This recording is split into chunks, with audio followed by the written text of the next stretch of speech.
आचार्य जी नमस्ते। मेरा नाम है। पहले तो सर मैं आपका बहुत बड़ा फैन हूँ, आपको हर जगह सुनता हूँ मैं।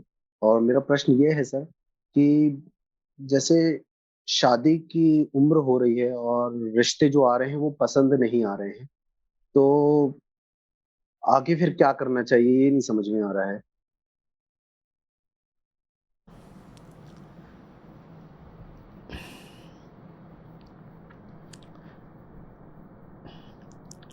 शादी की उम्र हो रही है।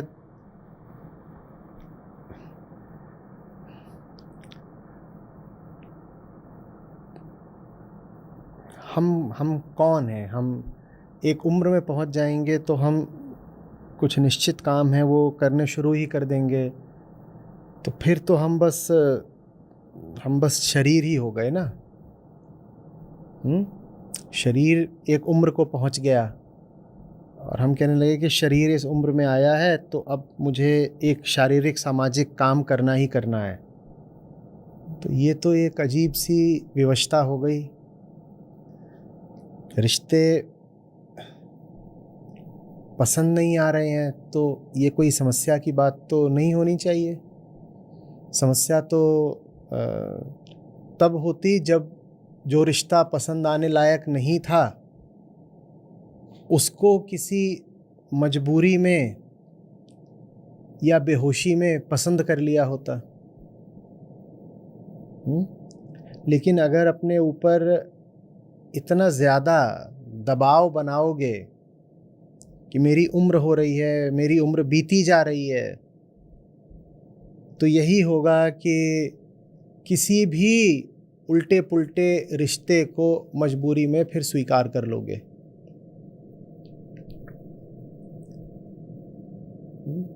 ये बात चूंकि हमने बचपन से देखी है, समाज में देखी है, घर परिवार में देखी है, फिल्मों में देखी है, तो हमको ऐसा लगता है जैसे ये सत्य हो। सत्य वही होता है ना जिसका कोई अपवाद नहीं होता। सत्य की क्या पहचान है? कि वो अटल होता है, अकाट्य होता है, निरपवाद होता है। ठीक है, हम कहते हैं सत्य हर जगह हर तरफ है। अब हर जगह हर तरफ निरपवाद रूप से हम तो शादी ही देखते हैं, तो हमको वो सब चीज़ सत्य लगने लग जाती है। मतलब गजब देखिए कि हमारे लिए विवाह पर्याय बन गया है निर्गुण निराकार अगम अगोचर सत्य का। कि जैसे वो चहूँ और है, संतों ने इसके गीत गाए ना कि वो तो हर जीव में है, वो कण कण में है, वो अंतर्यामी है, वो कूटस्थ है। वैसे ही हमारे लिए शादी बन गई है, हर जीव की है, चारों ओर है, होनी ही होनी है। जैसे जन्म हो, जैसे मृत्यु हो, वैसे ही विवाह है, वो तो होना ही होना है। नहीं, ऐसा नहीं है। सिर्फ इसलिए कि लोगों ने किसी चीज़ को बहुत बहुत बड़ा बना दिया है, वो चीज़ उतनी बड़ी हो नहीं जाती। इतना परेशान होने की कोई बात नहीं है। आप एक जीव हैं। आप इसलिए नहीं पैदा हुए हैं कि आप विपरीत लिंग के किसी दूसरे जीव के साथ सहवास करना शुरू कर दें। वो जीवन की एक घटना हो सकती है। वो जीवन की ओर, जीवन के लक्ष्य की ओर बढ़ने के दौरान घटा एक प्रकरण हो सकता है। कि बढ़ रहे थे किसी मंजिल की ओर और मंजिल की ओर बढ़ते बढ़ते यूं ही अनायास संयोगवश सफर में कोई हमसफर मिल गया। ये तो हो सकता है, पर वो चीज जीवन का एक बड़ा आवश्यक लक्ष्य थोड़ी ही हो सकती है। और इतना आवश्यक तो कतई नहीं कि आप घबराना शुरू कर दें कि उम्र बीती जा रही है। एकदम नहीं, कुछ नहीं। मिल गया तो बहुत अच्छी बात, नहीं मिला तो करने के लिए न जाने कितने दूसरे आवश्यक बल्कि अनिवार्य काम हैं। लेकिन दुनिया वालों से पूछो तो वो तो ऐसे बोलेंगे कि इंसान पैदा ही होता है शादी करने के लिए। आमतौर पे इसको बड़ा एक खुफिया प्रश्न माना जाता है, कहते हैं गूढ़ प्रश्न है। जीवन का उद्देश्य क्या है, पर्पस ऑफ लाइफ। कहेंगे it's a deep esoteric question, लेकिन इसमें कुछ खुफिया वगैरह है नहीं। आम आदमी की जिंदगी को देखो तो आपको इसका उत्तर मिल जाएगा। आम आदमी के लिए जीवन का लक्ष्य ही शादी है, और नहीं है कोई लक्ष्य। शादी ही लक्ष्य है। शादी लक्ष्य करो, फिर उसमें से और नए नए छोटे छोटे लक्ष्य पैदा हो जाते हैं अपने आप।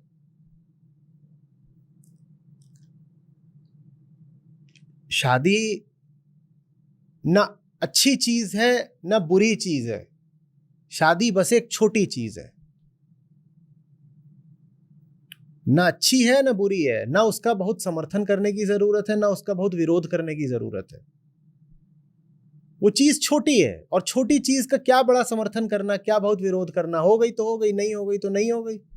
आज हो गई तो आज हो गई, और कल हुई तो कल हुई, और नहीं हुई तो नहीं हुई। वो चीज इतनी बड़ी है ही नहीं कि आप उसे अपने मन में इतना महत्वपूर्ण स्थान दें। आप कह रहे हो उम्र बीती जा रही है, उम्र तो आपकी और भी कई चीजों की बीती जा रही है। आपकी क्या उम्र हो गई? सर 28। 28। अच्छे खिलाड़ी 32-34 साल के होते होते रिटायर होना शुरू कर देते हैं, है ना। और एक बार वो उम्र बीत गई, उसके बाद तो आप कोई खेल सीख भी नहीं पाओगे। मुझे बताओ आपने कौन कौन से खेल सीख लिए हैं? उम्र तो उसकी भी बीत रही है आपकी। शादी तो फिर भी हो जाएगी 38 में शायद, पर क्या आपको तैरना आता है? आपने पहाड़ों पे चढ़ने का कुछ अनुभव लिया? जो दूसरे साधारण खेल होते हैं, क्रिकेट, बैडमिंटन, टेनिस, ये भी आपने कितने सीख लिए? अभी मेरी बात बहुत लोगों को मजाक की लगी, कहेंगे अरे शादी की तुलना बैडमिंटन से कर रहे हैं। मैं क्यों ना करूं? बैडमिंटन कम से कम आपका स्वास्थ्य तो अच्छा रखेगा। शादी में बता दो क्या पा जाओगे। और उम्र तो बैडमिंटन की भी बीती जा रही है, 27-28 के हो गए, रैकेट कब उठाओगे आप? और अगर अभी तक आपने पानी में कूदना नहीं सीखा तो क्या 40 की उम्र में कूदोगे? उम्र तो उसकी भी बीती जा रही है, उसकी बात क्यों नहीं करते? आपने दुनिया के कितने देश घूम लिए? आपने भारत देश ही कितना घूम लिया? क्या उम्र नहीं बीती जा रही? घड़ी तो टिक टिक कर ही रही है। आपने दुनिया भर का साहित्य कितना पढ़ लिया? आपने शिक्षा यदि ली भी होगी तो किसी एक क्षेत्र में ली होगी। क्या क्षेत्र है आपका? सर MBA किया मैंने। आपने बिजनेस की पढ़ाई करी है। मैं आपसे पूछूं, आपने ह्यूमैनिटीज पढ़ी कुछ? आपने अर्थशास्त्र पढ़ा, आपने समाजशास्त्र पढ़ा, आपने मनोविज्ञान पढ़ा, आपने दर्शन शास्त्र पढ़ा। दर्शन में भी आपने भारतीय दर्शन पढ़ा, आपने पाश्चात्य दर्शन पढ़ा, आपने ग्रीक दर्शन पढ़ा। और ये सब नहीं पढ़ा तो बताओ क्या आपकी उम्र नहीं बीती जा रही? ये सब कब पढ़ोगे बताओ? उम्र तो इन चीजों की भी बीत रही है ना, पर हम इनकी तो परवाह ही नहीं करते। और आप तो फिर भी पुरुष हैं, स्त्रियां होती हैं वो तो बिल्कुल ही नहीं परवाह करती। और 30 वर्ष की हो गई हो कोई स्त्री, उसका विवाह ना हुआ हो, तो समाज उस पर इतना दबाव डालता है कि वो बेचारी कहां जाके फिर मुंह छुपाए। और मैं उससे कहूं तुम शादी की इतनी परवाह कर रही हो, तुमने प्लेटो को पढ़ा, तुमने वोल्टेयर को पढ़ा। वो कहेगी कैसी बात कर रहे हैं, ये आदमी विक्षिप्त है। मैं कह रही हूं मेरा विवाह करवा दो, ये मुझे वोल्टेयर बता रहा है। पर मैं तो पूछूंगा, क्योंकि मेरी दृष्टि में दर्शन का, कृष्ण का और कबीर का और अष्टावक्र का महत्व विवाह से कहीं आगे का है। और आपको वर्ष मिले हैं कुल गिनती के। 70-80 साल की आदमी की जिंदगी होती है, उसमें भी आखिरी के 5-10 सालों में वो किसी काम का नहीं रहता, अस्पताल में पड़ा रहता है। तो आप जो भी कुछ सार्थक उद्यम करना चाहते हैं, उसके लिए तो जवानी के ही कुछ वर्ष होते हैं ना। और जवानी के कुछ वर्षों में इंसान कोई सार्थक काम करने की सोचते ही नहीं है। इंसानी जवानी के सारे साल बस एक ही लक्ष्य के पीछे खराब हो जाते हैं। अगर लड़की है तो उसको लड़का चाहिए, अगर लड़का है तो उसको लड़की चाहिए। अरे ये लड़का लड़की के खेल में जिंदगी के बाकी काम कब करोगे भाई? और मैं क्यों विरोध करूंगा कि लड़की को लड़का ना मिले, लड़के को लड़की ना मिले? बहुत अच्छी बात है, मिल जाए। लेकिन प्रायोरिटी भी कोई चीज होती है कि नहीं होती है? वो चीज जिंदगी का लक्ष्य थोड़ी ही बन सकती है, उसको जीवन में इतना ज्यादा महत्व थोड़ी दे सकते हो। महत्व ज्ञान का है, महत्व मुक्ति का है। इन सब के पीछे पीछे अगर हो गया विवाह तो हो गया, अगर कोई मिल गया आपको विपरीत लिंगी साथ देने के लिए तो मिल गया, नहीं मिला तो नहीं मिला, उतना उसमें क्या परेशान होना। लेकिन भारत में यही जैसे हमारा नेशनल पैशन है, विवाह। शहनाई कब बजेगी, ढोल कब बजेंगे, बैंड बाजा कब बजेगा, लड़की की विदाई कब कराओगे गुप्ता जी? और उसके बाद फिर ये कि अब बच्चे भी पैदा होने चाहिए। अब आप बच्चे पालोगे या अपने जीवन का निर्माण करोगे, अपने व्यक्तित्व का विकास करोगे? और मैं नहीं कह रहा ये दोनों काम साथ साथ नहीं हो सकते, हो सकते हैं, ठीक है। विवाह और गृहस्थी और आत्मविकास ये साथ साथ चल सकते हैं। लेकिन इन तीनों में वरीयता किसकी है, प्रायोरिटी, वो तो हमें पता होनी चाहिए ना। या अपने जीवन को राख करके गृहस्थी खड़ी करनी है?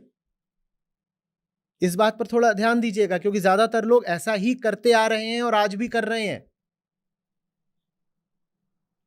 अपनी जिंदगी की लाश पर गृहस्थी थोड़ी खड़ी की जाती है।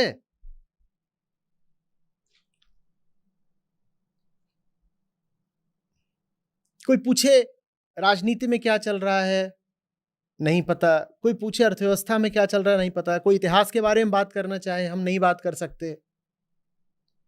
कोई कहे कि आज दुनिया के सामने इतने जलते हुए मुद्दे खड़े हैं, बताओ आप क्लाइमेट चेंज के बारे में क्या कर रहे हो? और वो आज के युग का बड़े से बड़ा सवाल है, क्लाइमेट चेंज। कोई पूछे बताओ क्लाइमेट चेंज के बारे में क्या कर रहे हो, तो लड़का और लड़की कहेंगे हम कुछ भी नहीं कर रहे। तो फिर तुम दोनों क्या कर रहे हो? अगर तुम दोनों क्लाइमेट चेंज को लेकर के कोई सामाजिक सक्रियता नहीं दिखाते तो फिर तुम करते क्या हो? तो लड़का लड़की कहेंगे हम एक दूसरे के पीछे भागते हैं, हम तो ये करते हैं। एक दूसरे का साथ देना भी है तो किसी ऊंचे लक्ष्य की ओर दो ना। जैसे दो लोग एक साथ किसी ऊंचे पहाड़ पर चढ़ रहे हो शिखर की तरफ, ये थोड़ी बात बनी भी कि ठीक है मैं भी तुम्हारी तरफ नहीं आ रहा, मैं भी जा रहा हूं उस चोटी की तरफ, तुम भी मेरी तरफ नहीं आ रही, तुम भी जा रही हो उस चोटी की तरफ, और साथ चलते चलते संयोग की बात है कि एक दूसरे को हमने थोड़ा समय दे दिया, थोड़ा सहारा दे दिया। लेकिन फिर भी न तुम मेरा लक्ष्य हो न मैं तुम्हारा लक्ष्य हूं, हम दोनों का साझा लक्ष्य वो शिखर है। ऐसा अगर रिश्ता बने तो फिर भी ठीक है। ये कौन सी बात होती है कि अब आप इतने साल के हो गए हैं या हो गई हैं तो अब आपके जीवन का एक ही परम उद्देश्य है विवाह। और आप जाना देखना, विशेषकर उत्तर और मध्य भारत में आज भी ये दशा है। बड़े खेद की बात है कि घर में अगर 3-4 लड़कियां हों और उनकी शादी ना हो रही हो तो भयानक माहौल का वातावरण रहता है, भयानक तनाव का माहौल रहता है घर में। आप देखिएगा। और फिर उसके ब्याह के लिए किसी भी हद तक दहेज भी दिया जा सकता है और किसी भी तरह की शर्त स्वीकार भी करी जा सकती है। ये सब क्या है? हम समझ ही नहीं रहे हैं हम कौन हैं, हम पैदा क्यों हुए हैं, जिंदगी है किस लिए। जिंदगी किसी व्यक्ति की गोद में जाकर बैठ जाने के लिए नहीं है भाई। पुरुष हैं आप, तो आपका जीवन इसलिए नहीं कि किसी स्त्री के आंचल में मुंह छुपा लिया, इसलिए नहीं पैदा हुए हैं आप। हाँ, फिल्मों ने आपको ऐसा सिखा दिया है, समाज ने और परंपरा ने आपको ऐसा बता दिया है, लेकिन ये नहीं है जीवन का उद्देश्य।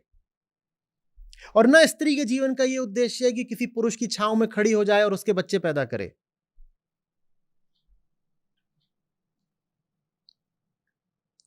आप समझिए तो कि जीवन कितने गौरव की, गरिमा की, आनंद की बात हो सकता है।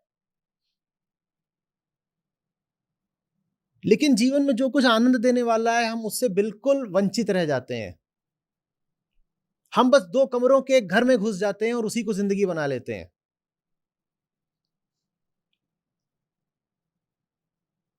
न समुद्रों में गोता मारा, न पहाड़ों पर चढ़ाई करी, न गांव देखे, न देश देखे, न अतीत को जाना, न भविष्य को गढ़ा। क्या करा? अजी, हमारे तो जीवन की उपलब्धि यह है कि हमने विवाह करा। ये कहां की बात है? आपने इतने विवाहित लोगों को देखा है, उत्तर दीजिएगा। उनको देख के लगता है कि उनके जीवन में सूरज दमक रहा है, कम से कम चांद तारे जगमग हो रहे हैं, ऐसा लगता है क्या?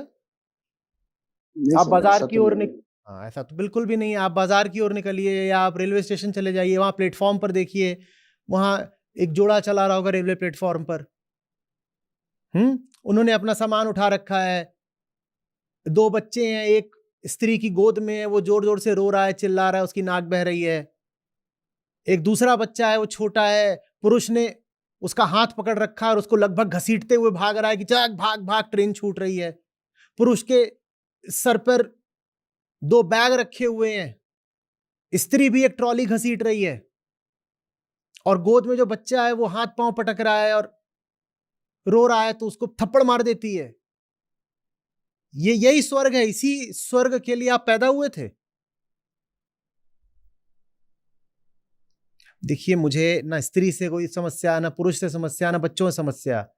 मुझे समस्या यह है जब यही सब जो सर्कस है, हम इसी को जीवन का चरम समझने लगते हैं, मुझे उस बात से समस्या है।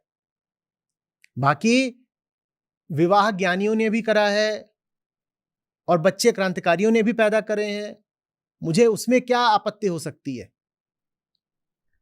लेकिन एक आम आदमी की आप जिंदगी को तो देखिए ना, वो क्या करता है।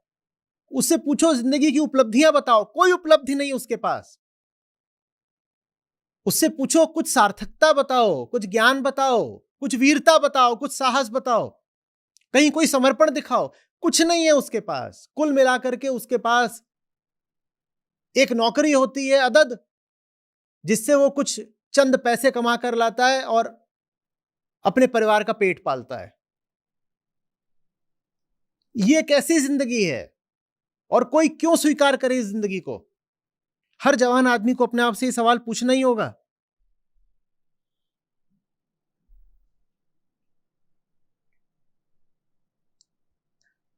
जो जीवन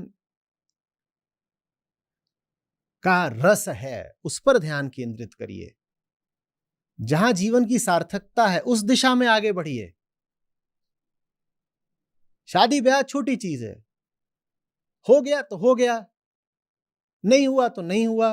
और एक बात बता दूं, मजबूरी में जब शादी ब्याह किए जाते हैं तब तो पक्का ही होता है कि ये तो अब नर्क निकलेगा। शादी हो भी तो ऐसे हो कि मजबूरी कुछ नहीं थी, राह चलते कोई बहुत अच्छा मिल गया और आपस में प्रेम हो गया, सम्मति बन गई, हमने विवाह कर लिया। ऐसे शादी हो तो फिर भी संभावना है कि शायद ठीक निकल जाए। लेकिन जो मजबूरी में करी जाती है ना शादी, कि लड़का 30 का हो रहा है, अरे जल्दी शादी कराओ, जो मिले उसी से बांध दो, और लड़की लड़की 28-30 की हो रही है। इस बार तो शादी के मौसम में इसको कहीं ना कहीं धकेल ही देना है बाहर। ऐसे में जो ब्याह होते हैं वो तो निश्चित रूप से नरक का ही द्वार होते हैं। तो संयमित रहिए, सहज रहिए। इतनी चिंता, इतनी बेचैनी बिल्कुल भी आवश्यक नहीं है। जीवन के उच्चतर लक्ष्यों की ओर ध्यान केंद्रित करिए। ब्याह होना होगा तो हो जाएगा। ठीक सर। हाँ सर मेरा एक सवाल था इसी से। सर मेरे लिए तो ठीक है कि मैं ये चीज कर लूंगा कि हाँ ठीक है, हुआ तो हुआ, नहीं हुआ तो कोई बात नहीं, मैं समझ गया इस बात को। लेकिन अब मेरी सिस्टर के लिए मैं क्या करूँ, यही। आपकी सिस्टर कितने साल की हैं? सर वो 26, 2 साल छोटी मुझसे। तो उनके लिए आप कुछ क्यों करेंगे? 26 साल तो अच्छी खासी उम्र होती है ना। वयस्क हैं, समझदार हैं, जो करना होगा अपनी ज़िंदगी में खुद करेंगी। आप और मैं होते कौन हैं उनकी ज़िंदगी का फैसला करने वाले या उनकी ज़िंदगी के बारे में बात करने वाले? हमारा अधिकार क्या है? दो पुरुष बैठ करके एक वयस्क महिला के जीवन का निर्धारण कैसे कर रहे हैं? हमारा क्या हक है? हम कौन होते हैं?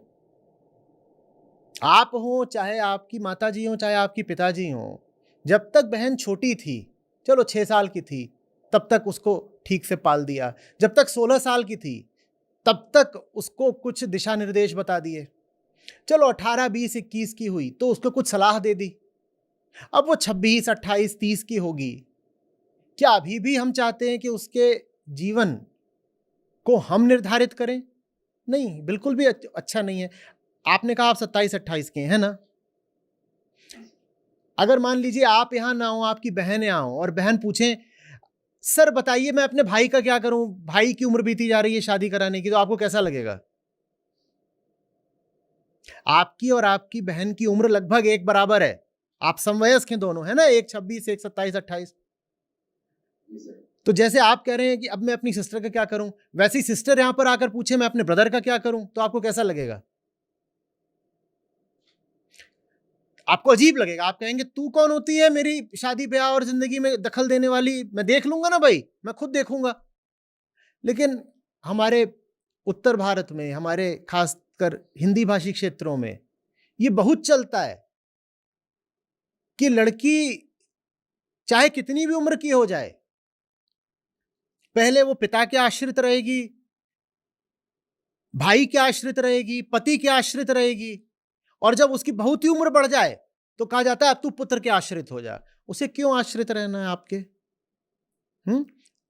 आपका भाई होने के नाते और भाई के प्रेम के नाते जो कर्तव्य है वो ये है कि आप अपनी बहन को ऊंची से ऊंची शिक्षा दिलाएं, उसको इस काबिल बनाएं कि अपने जीवन के निर्णय वो स्वयं कर सके। यहां तक आपका योगदान, आपका रोल, आपका किरदार है। इसके आगे दखल देने का आपको कोई अधिकार नहीं है। ना आपके जीवन में दखल देने का आपकी बहन को अधिकार है। और यही तो प्रेम की बात है ना, दूसरे को बड़ा करना और बड़ा करके उसे खुले आकाश के लिए मुक्त छोड़ देना। प्रेम मुक्ति देता है, प्रेम बंधन नहीं देता। दूसरे के प्रति प्रेम होता है उसको विकास देने में, उसको पंख देने में, उसकी जो अंदर की संभावना है उसको साकार करने में उस व्यक्ति के प्रति प्रेम होता है।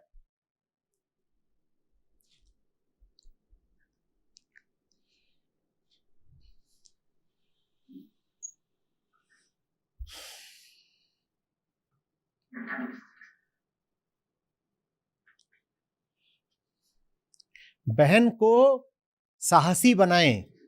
हाँ, बहन को साहसी बनाएं।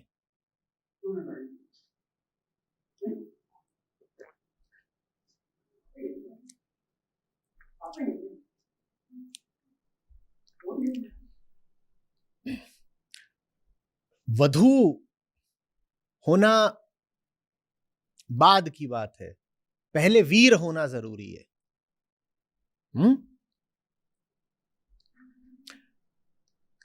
पंजाबियों में भाई को कहते हैं वीर जी,